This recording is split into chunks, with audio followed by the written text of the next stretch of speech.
Bonsoir bien-aimés dans le Seigneur. Bonsoir aux bien-aimés du Seigneur.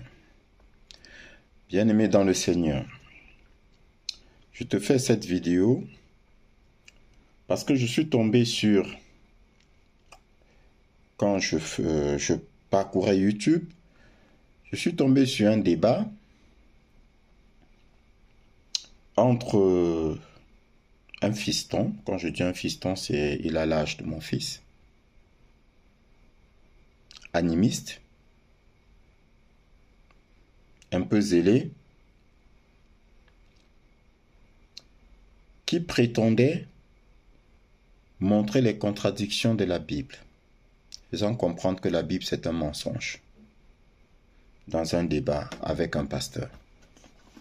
Je ne vais pas m'élargir dans tout ce qui s'est dit, mais j'interviens parce que, comme j'ai dit dans mes enseignements, comme je le dis très souvent dans mes enseignements, j'ai dit, je défie quiconque de m'apporter une contradiction de la Bible.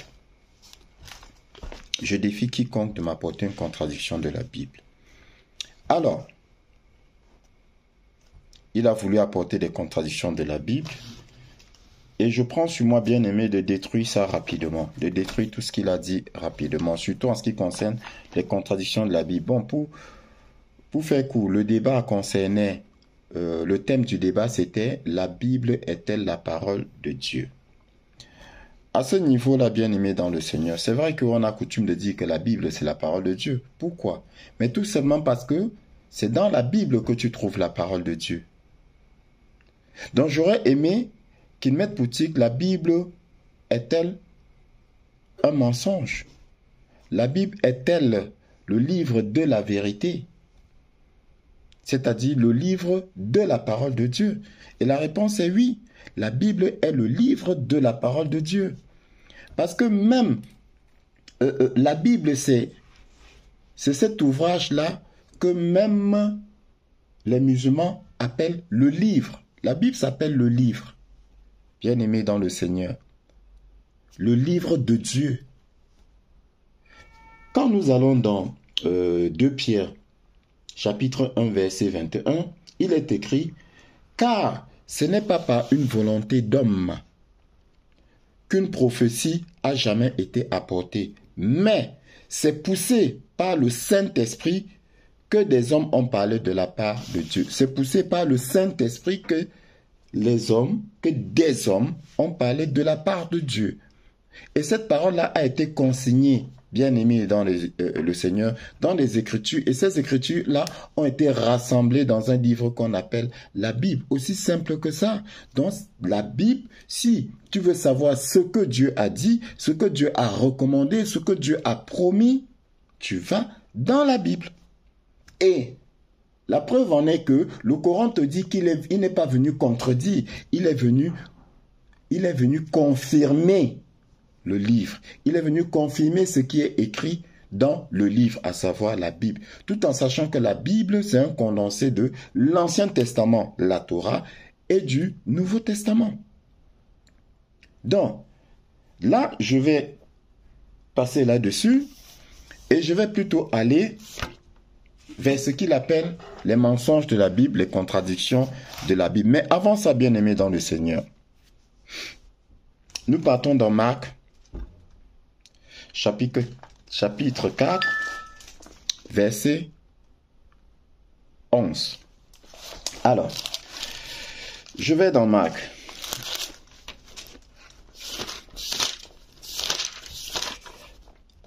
Marc, chapitre 4, verset 11.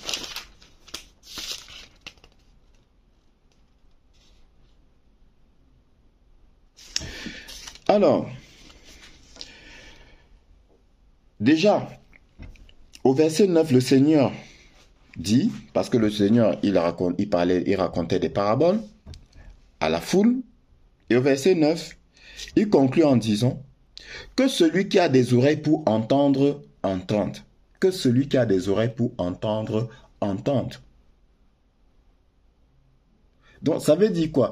Tout de suite là, tu comprends, bien-aimé dans le Seigneur, que ça va pas être facile de comprendre ce qu'il est en train de dire.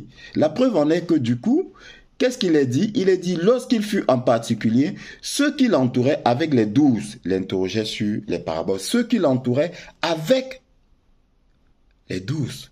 Donc ça veut dire quoi? Ça veut dire que, en particulier là, on rentre dans l'intimité, dans la proximité. La foule, c'est la foule. Et maintenant il se retire. Et quand il se retire, il y a ses disciples et il y a les autres qui le suivent. La foule étant dispersée, il est en particulier dans le secret. Alors, les 12 l'interrogent sur les paraboles. Le Seigneur leur répond. Il leur dit, verset 11, « C'est à vous qu'a été donné le mystère du royaume de Dieu. » Donc c'est un mystère. Bien-aimé dans le Seigneur, je te l'ai dit et je te le répète, la Bible est un mystère. Le livre est un mystère. Plus encore la parole de Dieu. C'est à vous qu'a été donné le mystère du royaume de Dieu. Mais pour ceux qui sont dehors, tout se passe en parabole. C'est pourquoi je dis à Monsieur Chocolat des filles, pour toi, tout se passe en parabole. Pourquoi? Verset 12. Afin qu'en voyant, ils voient et n'aperçoivent point. Ils voient, mais c'est flou. Ils voient bien, mais c'est flou. Ils voient et n'aperçoivent point. Et qu'en entendant, ils entendent et ne comprennent point. Vous entendez, mais c'est confus. Vous ne comprenez pas.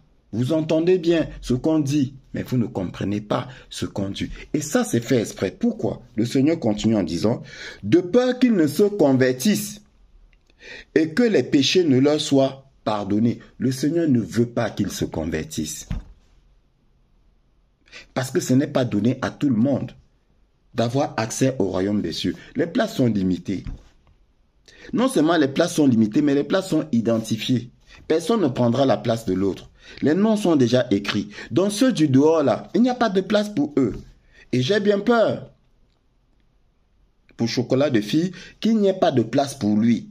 C'est pour cela que le Seigneur ne veut pas qu'il comprenne. Malgré l'intelligence entre guillemets des hommes qu'il a. Du coup, il ne fait que du bruit. Tu ne peux pas te permettre de traiter la parole de Dieu de mensonge.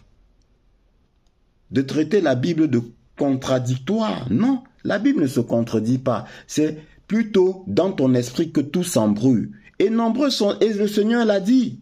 Le Seigneur a dit qu'il va confondre les sages. 1 Corinthiens, chapitre 1, verset 19. Nous allons dans 1 Corinthiens. 1 Corinthiens, chapitre 1, verset 19.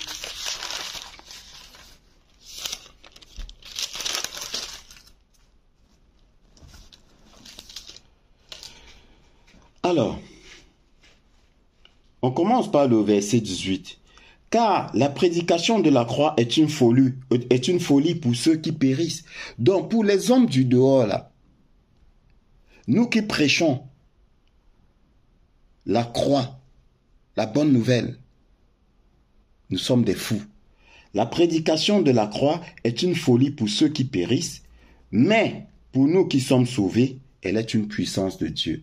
C'est pourquoi, dans une autre version, il est écrit: la prédication est folie aux yeux des hommes, mais sagesse aux yeux de Dieu.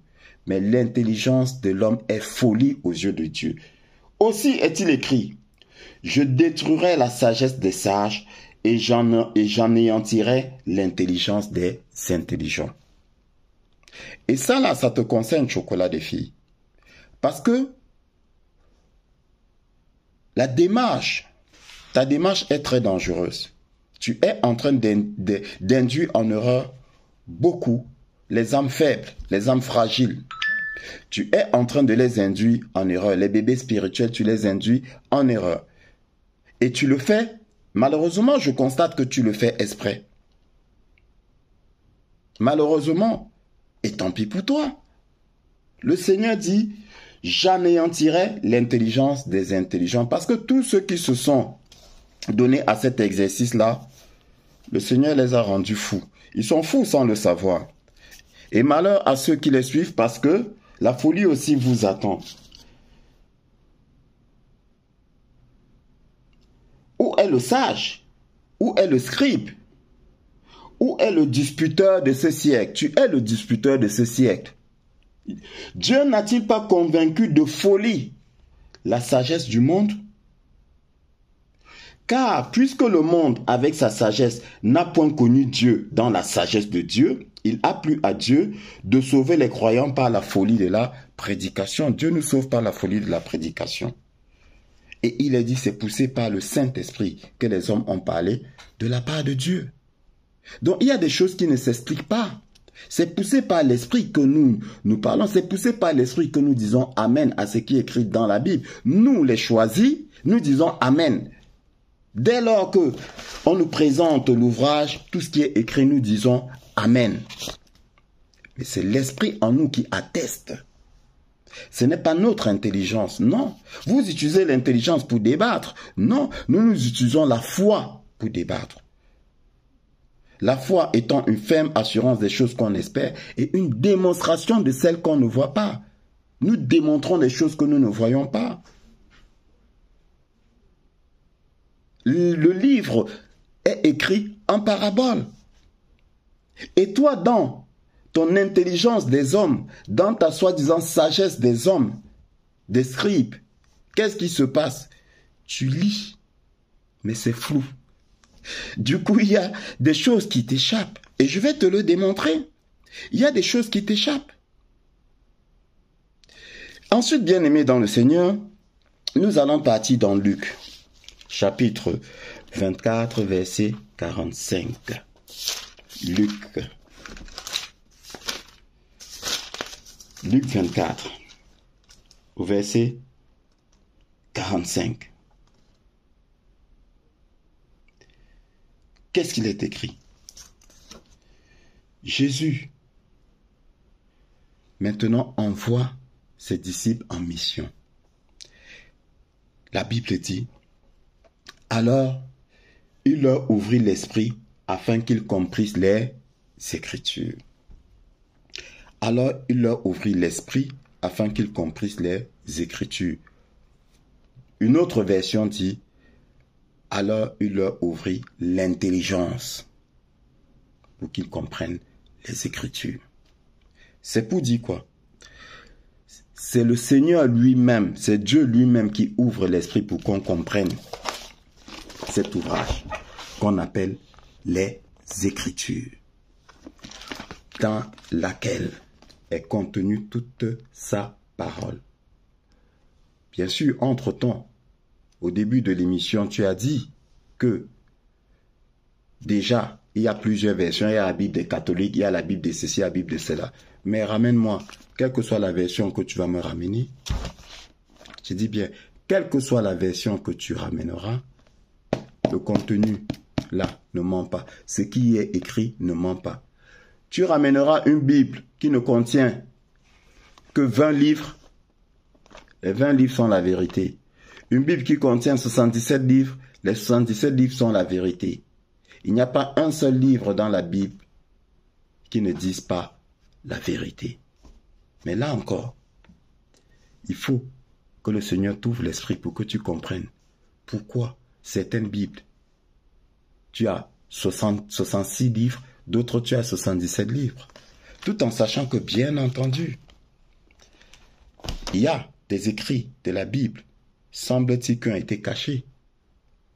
Mais il ne faut pas confondre le fait qu'il manque des livres dans la Bible et le fait que ce qui est inscrit dans la Bible ne soit pas la vérité. Ce qui est inscrit dans la Bible est la vérité. C'est tout. Même s'ils ont caché des secrets, des choses qui pouvaient nous ouvrir les yeux, toujours est-il que c'est la parole de Dieu qui est là-dedans. Donc, après avoir dit ceci, dit tout cela, pour donc te faire comprendre que, 1, c'est Dieu qui voile esprit les yeux, brouille les oreilles de ceux du dehors, parce qu'il ne veut pas qu'ils se repentent. Parce que s'ils se repentent, Dieu sera obligé de leur pardonner. Il ne veut pas, parce que eux là, ils sont désignés pour l'enfer. C'est pas moi qui parle, c'est la parole de Dieu. C'est Dieu lui-même qui le dit. C'est Dieu qui voile les yeux. Et c'est Dieu aussi qui ouvre l'esprit pour qu'on comprenne. Et nous, enfants de Dieu, serviteurs du Dieu vivant, le Seigneur Jésus-Christ, nous savons une chose, c'est que si jamais il nous semble percevoir des contradictions dans la Bible, alors, poussés par l'Esprit, nous allons dire que ce ne sont pas des contradictions, c'est plutôt notre entendement, notre compréhension qui n'est pas bonne. La contradiction n'est pas dans la Bible, elle est plutôt en nous, dans notre entendement, dans notre compréhension. Et quand nous interrogeons le Seigneur, il nous répond. C'est pourquoi, bien-aimé dans le Seigneur, je persiste encore et je dis, si tu veux comprendre les Écritures, dis d'abord Amen à tout ce qui est écrit. Et c'est ça ton problème, chocolat des filles. Dès lors que tu considères que ça c'est un mensonge, du coup tu es focalisé à chercher les contradictions de la Bible. Et sitôt que tu vois à un endroit on dit Dieu n'est pas un fils de l'homme pour se repentir, après un autre endroit on dit Dieu se repentit, tu dis ah voilà une contradiction. Mais tu te trompes et je vais te le démontrer tout de suite. Donc bien aimé dans le Seigneur, ce qu'on va faire c'est que on va d'abord écouter la première chose qu'il entend par contradiction. La première chose qu'il considère comme étant une contradiction, nous allons d'abord l'écouter, me semble, c'est à la minute 40. Je pense que c'est à la minute 40. Ceux qui sont connectés, ils vont vous dire qu'il ne fait que du psychasisme. Moi, je disais même qu'il était docteur. Vous voyez, il est docteur autoproclamé. D'abord, il n'est même pas docteur. Il n'a pas fait l'école, les études de doctorat en théologie pour dire qu'il est docteur. Il est autoproclamé. Si on travaille même sur la question du doctorat dans sa propre Bible, il va comprendre qui était le docteur. D'accord. Je reviens, on ne s'éloigne pas du sujet. Allons-y. La Bible est-elle la vérité absolue ou non? Une création de l'homme. Je vous ai montré, premier argument qui montre que la Bible n'est qu'une invention humaine. J'ai montré les nombreuses versions de la Bible. Qui vient mentir, il lit les éditions. J'ai dit, il y a une Bible catholique. Oui. Il y a une Bible catholique que les protestants contestent. Il y a une Bible protestante que les catholiques contestent. Il y a une Bible samaritaine que les protestants et les catholiques contestent. Il y a une Bible éthiopienne qu'on conteste. La Bible des témoins de Jéhovah conteste toutes les Bibles.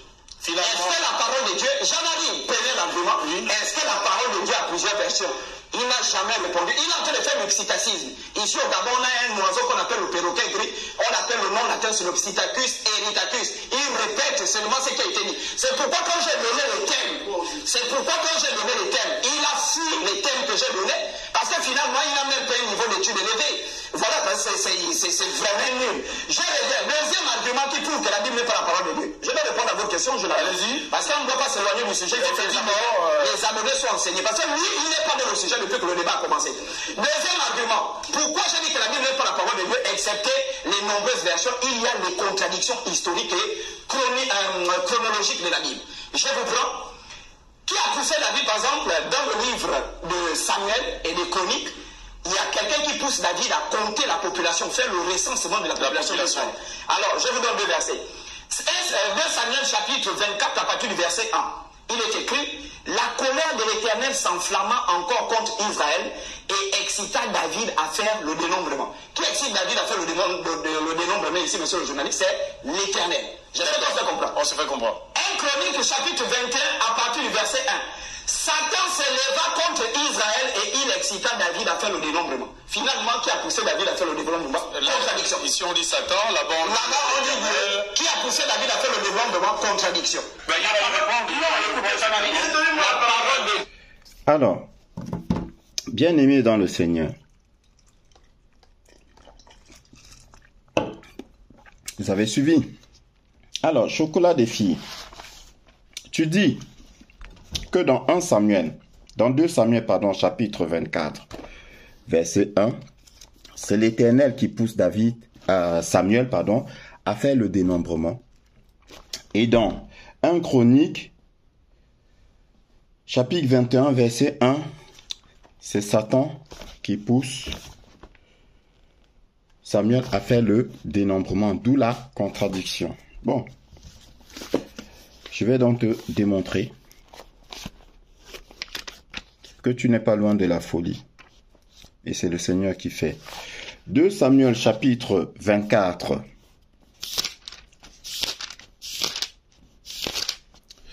2 Samuel chapitre 24, verset 1. Nous lisons.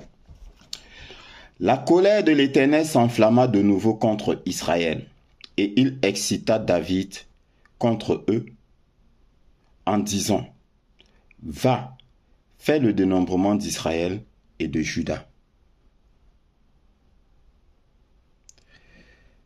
Bon, toi tu dis quoi? Que là, ici, c'est l'Éternel qui pousse David à faire le dénombrement. Il y a plusieurs versions. Il n'a jamais répondu. Il est en train de faire le psittacisme. On va réécouter. On a un oiseau qu'on appelle le perroquet gris. On appelle le nom latin sur le Psittacus eritacus. Il répète seulement ce qui a été dit. C'est pourquoi quand j'ai donné les thèmes, il a fui les thèmes que j'ai donnés. Parce que finalement, il n'a même pas un niveau d'étude élevé. Voilà, c'est vraiment nul. Je reviens. Deuxième argument qui prouve que la Bible n'est pas la parole de Dieu. Je vais répondre à votre question, je la résume. Parce qu'on ne doit pas s'éloigner du sujet qui fait les amenés sont enseignés. Parce que lui, il n'est pas dans le sujet depuis que le débat a commencé.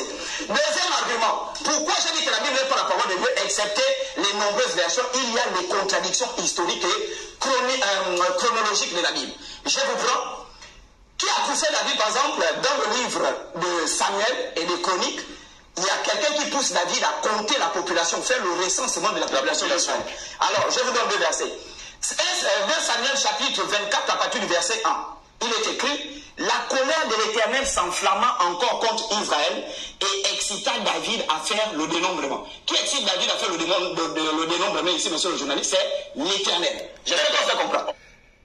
Vous avez bien entendu. Qui excite David à faire le dénombrement, c'est l'Éternel.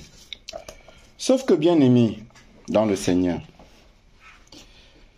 le Seigneur Jésus-Christ dit quoi? Ils vont regarder, mais ils ne verront pas, parce que c'est flou. Je relis.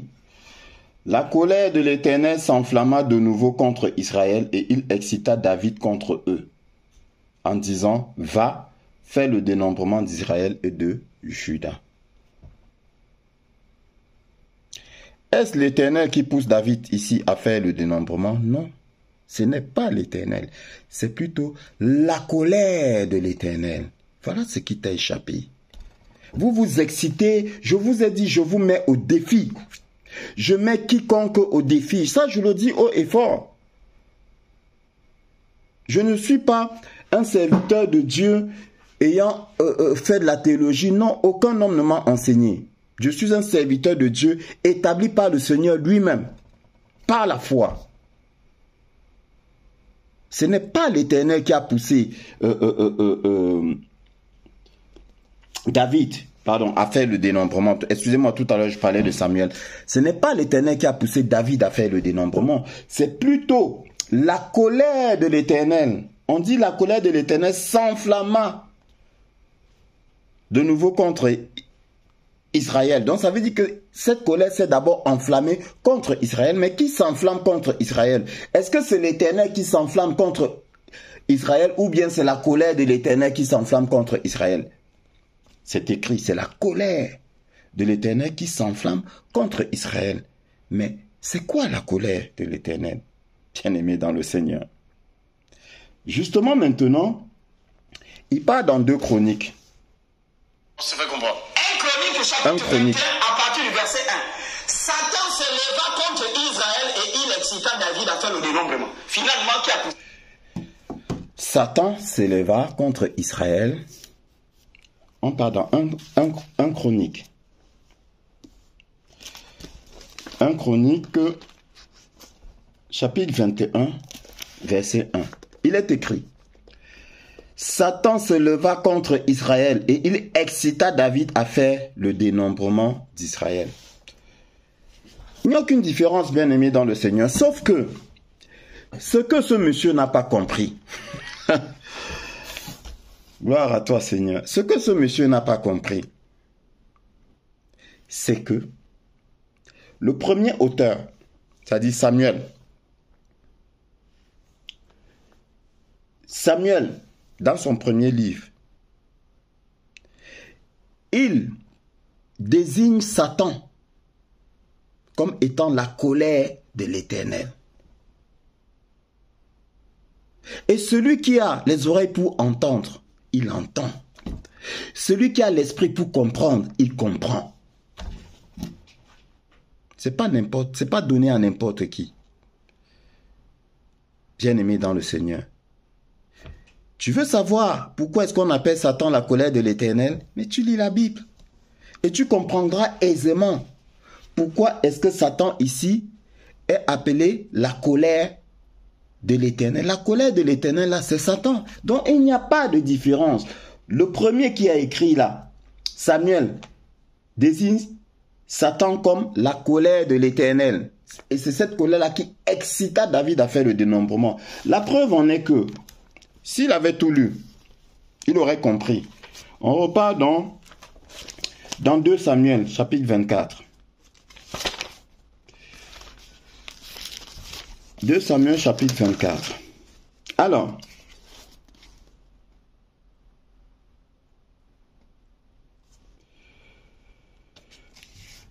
après le dénombrement, qu'est-ce qui se passe?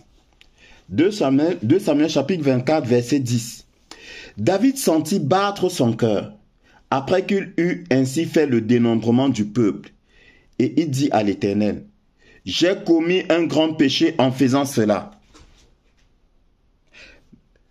Chocolat des filles, si au lieu de t'accrocher à ce que tu sembles, à ce qui te semble être une contradiction, tu avais tout lu et cherché à comprendre, tu aurais lu au verset 10 que David sentit battre son cœur après qu'il eut ainsi fait le dénombrement. Donc après avoir fait le dénombrement, il a eu peur. Il a dit, mais qu'est-ce que j'ai fait? Pourquoi j'ai fait cela?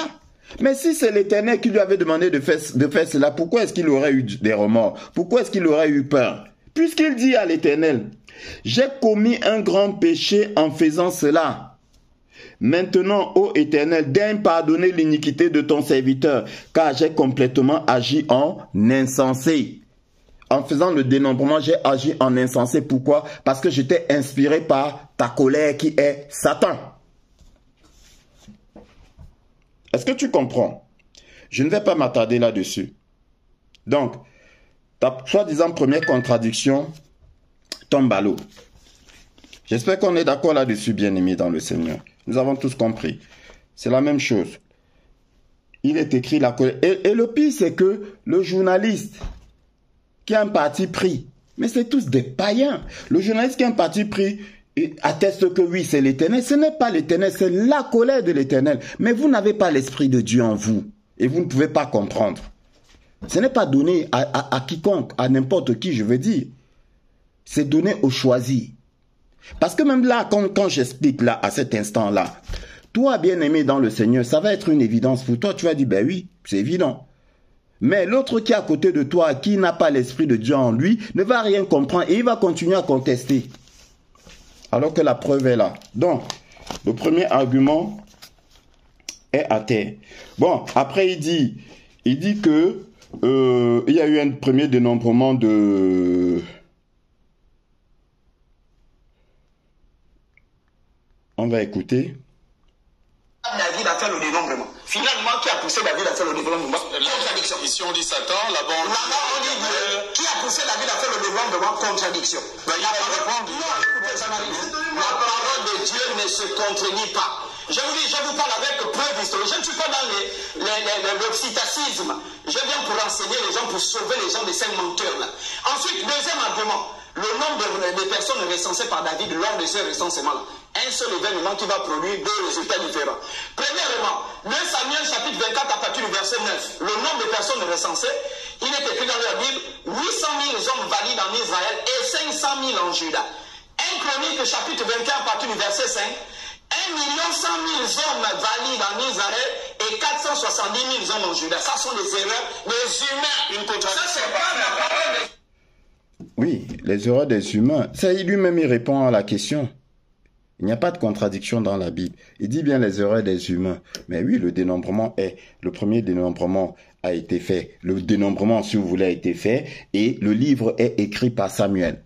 Et le livre de Chronique est écrit par Esdra. Mais c'est pas le nombre qui est important, bien aimé dans le Seigneur. C'est le fait d'avoir fait le dénombrement. Donc, ça dit que Samuel dit, David a fait le dénombrement, il aurait pu s'arrêter là. Et Ezra dit, David a fait le dénombrement. Si Samuel dit, David a fait le dénombrement, et le livre d'Ezra, Ezra dont Chronique, Ezra qui a écrit Chronique, si ce livre-là dit que David n'a pas fait le dénombrement, alors là, il y a contradiction. Mais la question est, le dénombrement avait-il été fait ou pas? Oui, il avait été fait. C'est 2 personnes qui rapportent, donc c'est normal qu'il y ait des écarts. Bien aimé dans le Seigneur. Parce que effectivement, 2 personnes qui rédigent la même histoire ne peuvent pas dire exactement les mêmes choses, mais sinon le fond est le même.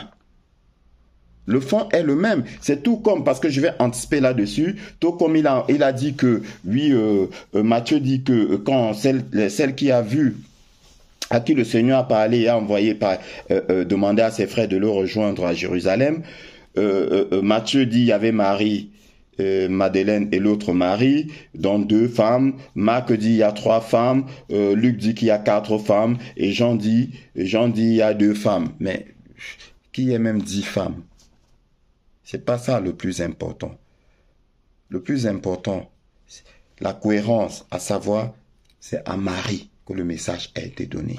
Parce que les autres sont des rapporteurs. Et on ne rapporte pas exactement. Un immeuble a brûlé. D'accord? Un immeuble a brûlé. Il y avait près de 5000 personnes qui regardaient l'immeuble brûler. L'autre dit, un immeuble a brûlé à 14 heures. Mettons à 14 heures. Le premier narrateur dit, un immeuble a brûlé à 14 heures, il y avait 5000 personnes qui regardaient.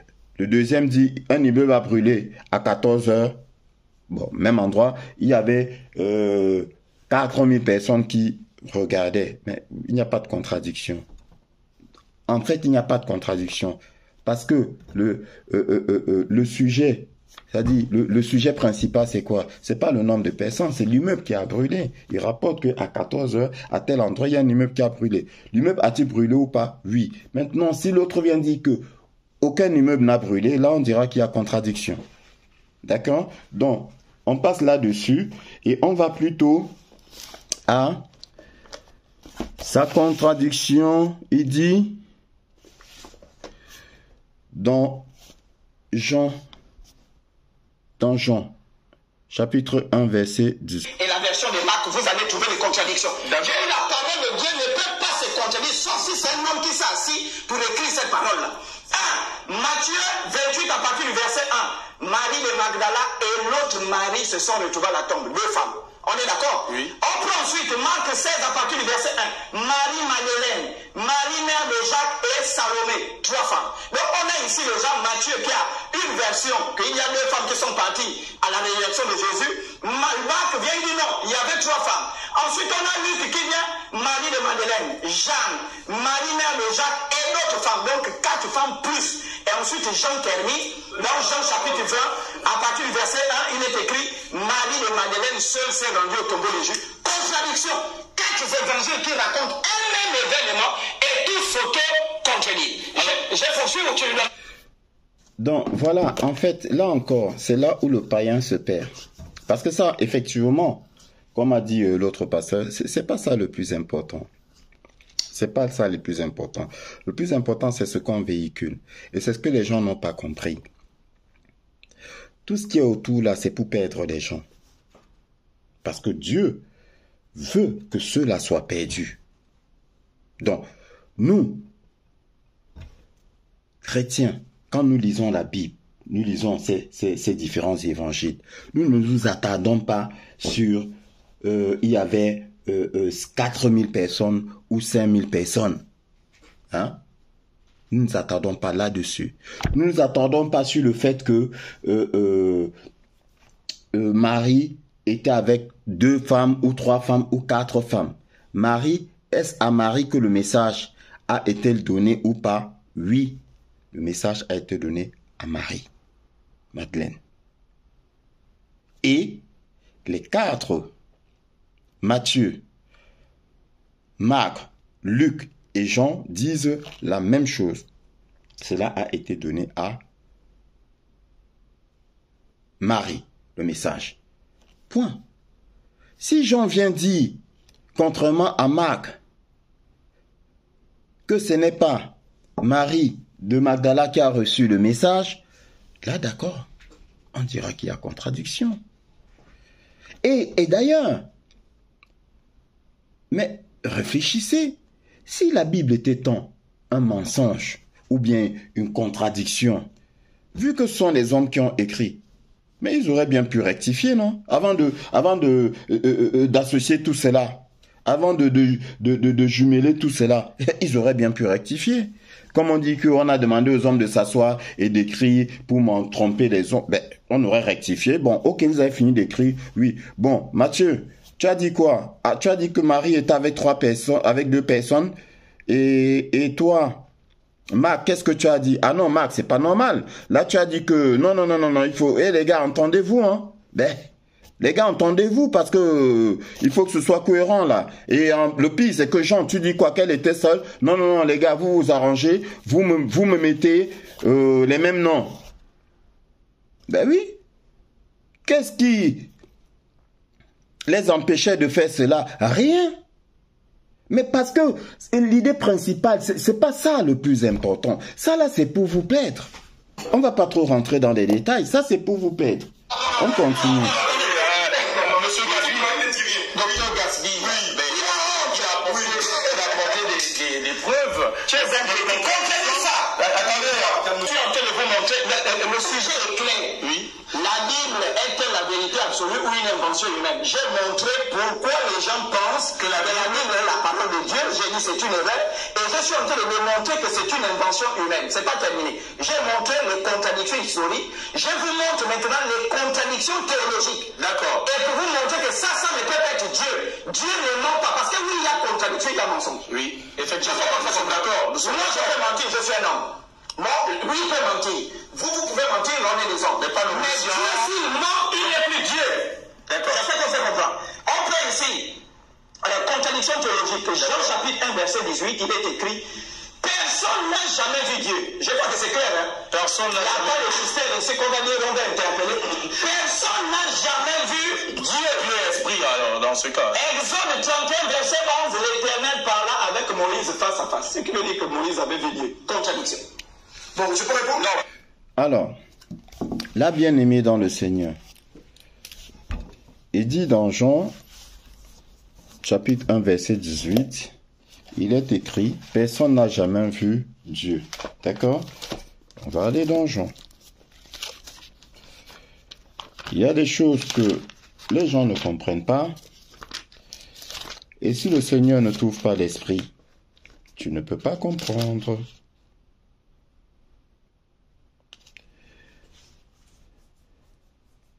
Jean chapitre 1, verset 18. Personne n'a jamais vu Dieu. Point virgule. Le Fils unique, virgule, qui est dans le sein du Père, virgule, est celui qui l'a fait connaître. Il n'est pas dit personne n'a jamais vu Dieu, point.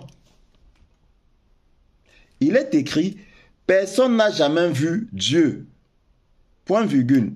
Mais le Fils unique qui est dans le sein du Père est celui qui l'a fait connaître. C'est lui qui a fait voir Dieu. Vous lisez, vous vous arrêtez. Personne n'a jamais vu Dieu. Est-ce qu'il y a point final?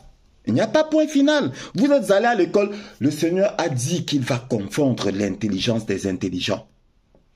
Il va confondre la sagesse des sages. Il va les mélanger. Et c'est comme ça qu'il te mélange. Ça s'appelle la folie. Aux yeux de nous, là, tu es fou. À tes yeux, nous sommes fous. Et nous sommes fiers d'être fous. Parce que nous sommes des fous de Dieu. Mais à nos yeux, aux yeux de Dieu, tu es fou. Oui, tu es fou. Il faut lire tout le passage. Personne n'a jamais vu Dieu. Point virgule. Ce n'est pas fini. Dans ce point virgule là, tu peux l'assimiler à un mais. Mais, le Fils unique qui est dans le sein du Père est celui qui l'a fait connaître. Oui. Si le Fils unique, tu peux le comprendre pas dans un autre sens, si le Fils unique ne nous avait pas fait connaître le Père, ne nous avait pas fait connaître Dieu, personne ne l'aurait jamais vu. Mais avant qu'il ne nous le fasse connaître, personne ne l'a vu. Et plus loin encore, quand on dit personne n'a jamais vu Dieu, et après on dit que Moïse a causé avec Dieu face à face, il faut comprendre que ici, on est dans une dimension. Il y a une dimension de Dieu que tu ne peux pas voir. Et c'est le Seigneur. D'ailleurs, le Seigneur lui-même avait interdit, il me semble, bien aimé dans le Seigneur, il y a une dimension de Dieu que tu ne peux pas voir. Et c'est cette dimension-là, il avait interdit à Moïse de le regarder. Pas s'il le regarde, il va mourir. Mais il y a une autre dimension de Dieu que tu peux voir. Et cette dimension de Dieu que tu peux voir, c'est le Fils qui nous le fait découvrir, qui nous le fait voir. Moïse a causé avec qui? Bien-aimé dans le Seigneur. Donc, quand vous lisez là, allez jusqu'au bout. Sinon, vous n'allez rien comprendre. Vous n'allez rien comprendre. On va continuer. Et là encore, il y a un endroit très intéressant, bien-aimé dans le Seigneur, que je vais te faire écouter.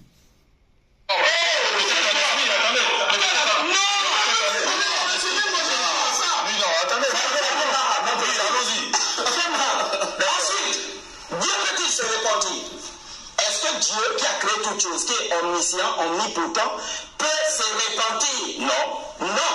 Vous êtes d'accord? Non. Il est écrit dans Nombre 23, verset 19, Dieu n'est pas un homme pour mentir ou un fils de l'homme pour se repentir. On est d'accord? Oui. C'est la parole de Dieu qui nous dit.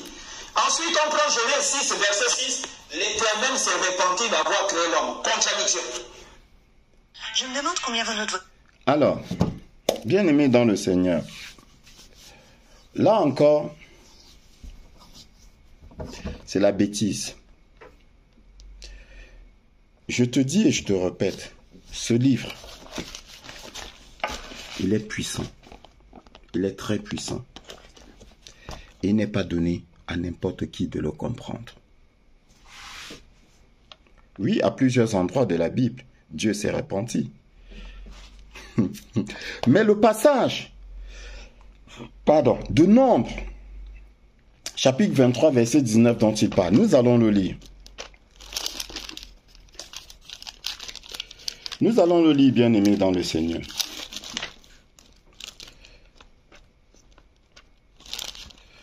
Alors,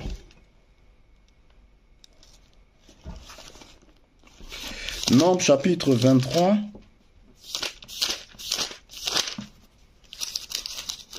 verset 19.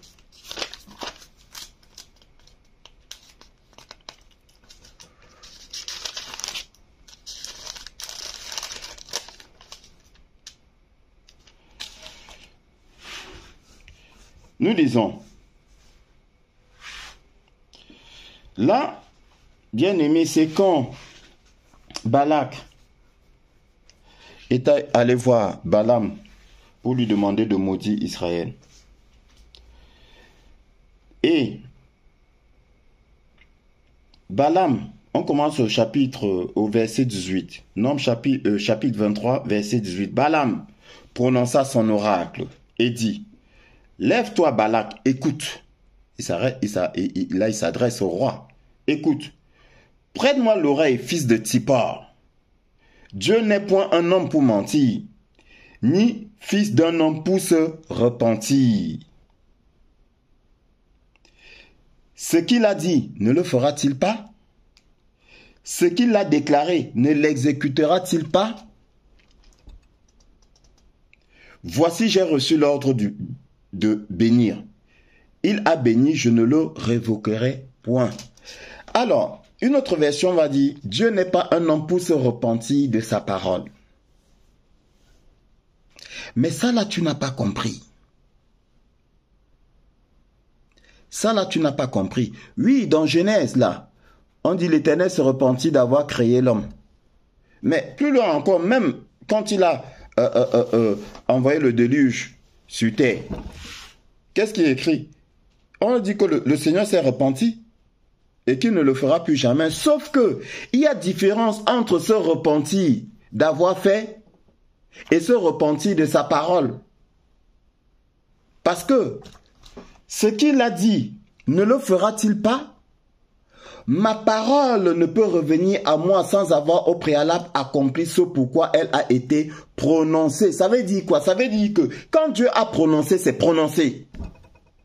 Quand il avait dit à David, pourquoi as-tu pris la femme de ton serviteur? Tu l'as tué, tu as pris sa femme. Je vais te frapper.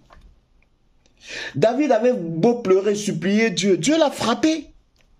Dieu, comme Dieu avait déjà dit, je vais te frapper. Il ne pouvait plus revenir sur sa parole. C'est se repentir de sa parole là, ça veut dire que Dieu ne peut pas revenir sur sa parole.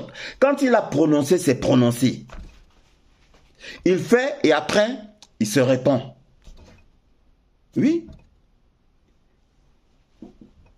Dieu n'est pas fils de l'homme pour se repentir de sa parole. Ce qu'il a dit, ne le fera-t-il pas? Quand Dieu dit quelque chose. Et c'est pour ça que tu vas voir le chrétien dit Jésus tient ses promesses. Ce qu'il a promis là, c'est ce qui va arriver. Ce qu'il a promis là, c'est ce qu'il va faire. S'il a promis de te frapper, fais tout ce que tu veux, il va te frapper. Il ne revient pas sur sa parole qu'il a prononcée dès qu'il a déjà décidé là. C'est ça que ça veut dire. C'est pas comme l'homme ou le fils de l'homme qui dit celui-là, je vais le frapper, ou bien je vais lui arracher, c'est pas la maison que je lui ai offerte. Il déclare et il valide, il met le cachet, voilà ma parole. Et après au final, il ne le fait pas. Ah, t'es pas sérieux? Dieu ne fonctionne pas comme ça. Dieu déclare et il fait. Dieu a dit j'envoie le déluge sur terre. Et il a envoyé le déluge sur terre, c'est après qu'il s'est repenti. Donc c'est pas la même chose. Se repentir de sa parole et se repentir de l'acte qui est déjà fait, ce n'est pas pareil. Et il n'y a pas de contradiction, cher ami. Il n'y a pas de contradiction. Mais je ne sais pas comment vous comprenez la parole. Bon, dans tous les cas, je sais, c'est Dieu qui vous aveugle pour vous empêcher de comprendre la parole. Bien-aimé dans le Seigneur. Maintenant, bien-aimé, je t'exhorte à faire très attention à qui tu suis. Parce que si tu as l'esprit faible, ce monsieur il va te perturber. Déjà, son appellation te donne déjà une idée. Même si dans l'une de ces vidéos là, il a essayé d'expliquer ce que signifiait chocolat des filles, mais on s'en fout. On s'en fout dès lors que on écoute chocolat des filles. Bien-aimé, éloigne-toi, éloigne-toi, éloigne-toi. Ce monsieur-là est animé par un esprit malsain. Ça, je le dis, sur la base de la parole. Quelqu'un qui vient contredire la parole de Dieu, il n'est pas normal. Il n'est pas normal. Parce que la Bible, ce que la Bible dit, c'est la parole de Dieu. C'est poussé par le Saint-Esprit que les hommes ont parlé de la part de Dieu. Et ces paroles-là ont été mises là-dedans. Oui, il va te dire, il va essayer de manipuler en disant que non, je ne conteste pas la parole de Dieu, mais c'est la Bible que je conteste. Non, la Bible là, C'est la parole de Dieu qui est là-dedans. Et c'est ça que tu contestes. Il n'y a pas de contradiction dans la Bible. Il n'y en a pas. Qui que tu sois, apporte-moi les soi-disant contradictions de la Bible et je vais te démontrer que ce n'est pas une contradiction. La contradiction, c'est dans ta tête. Et il y a plein de contradictions dans sa tête. Déjà, monsieur s'amène au débat et puis les journalistes ne sont pas sérieux. Et nombreux sont ceux qui suivent. Mais nombreux pourquoi? Parce que l'âge est le chemin qui mène vers la perdition. Beaucoup l'emprunteront. Dis toujours la parole de Dieu contenue dans la Bible. Beaucoup emprunteront ce chemin-là. Donc beaucoup applaudissent, disent ouais, tu es très fort, il est trop fort. Mais non, il est fort dans quoi? Dans le mensonge? Dans l'incompréhension? Dans la bêtise? Et vous envoûte. Et vous vous rendez même pas compte. Il vient faire son débat en pyjama et avec le pain dans la tête. Et vous tombez dans le piège. Oui, là vous êtes content parce que vous aimez des choses, vous aimez des bêtises. Vous tombez dans le piège. Oui, parce que rien que son accoutrement, ça vous envoûte. Il est en train de vous dire, oh, on m'a réveillé pour quelque chose de... Et là, ça vous séduit. Le peigne est dans ses cheveux. Et le journaliste accepte que, parce qu'ils veulent faire du buzz. Mais on ne fait pas du buzz avec la parole de Dieu. Non. Et rien que par rapport à ça, je dis, il est animé par un esprit malsain. Il est animé par un esprit de folie. Ah ben oui. Les contradictions, quelles contradictions? Il n'y a pas de contradiction, bien-aimés dans le Seigneur. Il n'y a pas de contradiction dans la Bible. Je vous dis et je vous répète, faites très attention. Faites très attention. On vous pousse à vous éloigner de la parole de Dieu qui est contenue dans la Bible. On vous excite à ne pas lire. Et c'est le diable, la colère de l'Éternel qui vous excite. C'est la colère de l'Éternel qui vous excite à ne pas lire la Bible, à ne pas prendre en considération ce qui est écrit dans la Bible. C'est Satan qui vous excite à ne pas prendre en considération ce qui est écrit dans la Bible. Parce que, en prenant en considération ce qui est écrit dans la Bible, bien-aimé dans le Seigneur, ton esprit s'éveille. Et ça te sauve. Et ça te sauve. Parce que oui, effectivement, bien-aimé dans le Seigneur, il dit que il y a un passage où il dit, qu'est-ce qu'il dit encore ce fou là?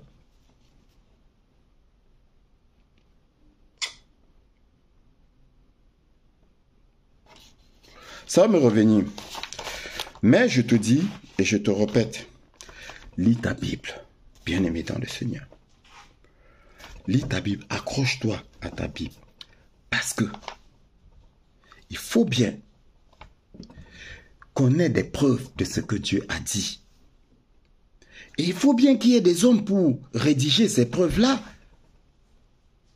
Donc, parce que c'est les hommes qui ont rédigé, alors, ce n'est pas vrai. Alors, ce n'est pas la parole. Mais ce que lui lit là, les livres qu'il prend, les écritures qu'il prend en exemple là, ce n'est pas les hommes qui les ont rédigés. Et vous applaudissez quoi? Il faut bien qu'on les rédige, il faut bien qu'on les écrive quelque part. Il faut bien qu'on les matérialise quelque part pour que les autres puissent consulter. Mais après là, pour valider, c'est l'Esprit en nous qui dit Amen. Parce que c'est à nous que l'Esprit a été donné. Le consolateur qui témoigne de la vérité. Le Seigneur dit quoi? Le consolateur qui vous parlera de moi Jésus, qui vous parlera de tout ce que j'ai dit. C'est pourquoi nous, quand nous lisons la Bible, ah oui, Amen, Amen, c'est le Seigneur. Parce que c'est l'Esprit de Dieu en nous qui dit Amen. Mais ça là, ils ne peuvent pas comprendre. C'est pourquoi il ne sert à rien de débattre avec ces gens-là. Je ne peux pas débattre avec ces gens-là, mais je me dois, je vous l'ai dit, chaque fois que quelqu'un ment au sujet de mon père, je me dois de venir contester ça. Je me dois de venir détruire ça. Oui, Parce que nous sommes là pour détruire les forteresses bien-aimées dans le Seigneur. C'est ça notre rôle. Je suis là pour détruire. Je trouve un mensonge dans quelconque pasteur, je tombe par hasard dessus.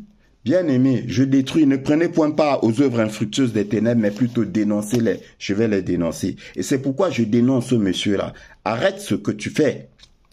Arrête ce que tu fais. Parce que je vous l'ai dit et je vous le répète, bientôt la trompette va sonner. Bientôt la trompette va sonner. Arrête ce que tu fais parce que tu es en train de perdre les gens. Tu perds les hommes plus que les faux pasteurs que tu dénonces. Parce qu'il est vrai, effectivement, tu dénonces des faux pasteurs. Et ta dénonciation n'est pas fausse, mais toi-même tu es faux. Toi-même tu es faux. Donc attention à ce que tu fais. Parce que tu n'es pas différent d'un fou.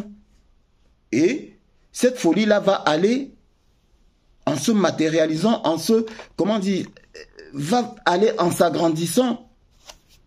Et le pain que tu as dans la tête là, pour venir passer à l'émission là, finalement ce pain là va rester toute la vie. Tu vas te balader en pyjama dehors et avec le pain dans la tête. Parce que tu te permets de venir contester la parole de Dieu. Tu diras que non, c'est pas la parole de Dieu que je conteste, c'est la Bible. Tu es plus malin que qui? Comme ton père. Ah tiens, en passant, il y a un passage où il dit que, il parle, voilà, dans 1 Corinthiens chapitre 6,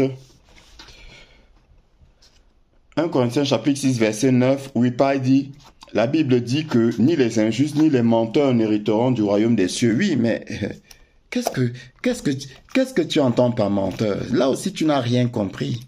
Le menteur, c'est pas le petit mensonge dont on parle là. Le menteur, c'est le fils du menteur.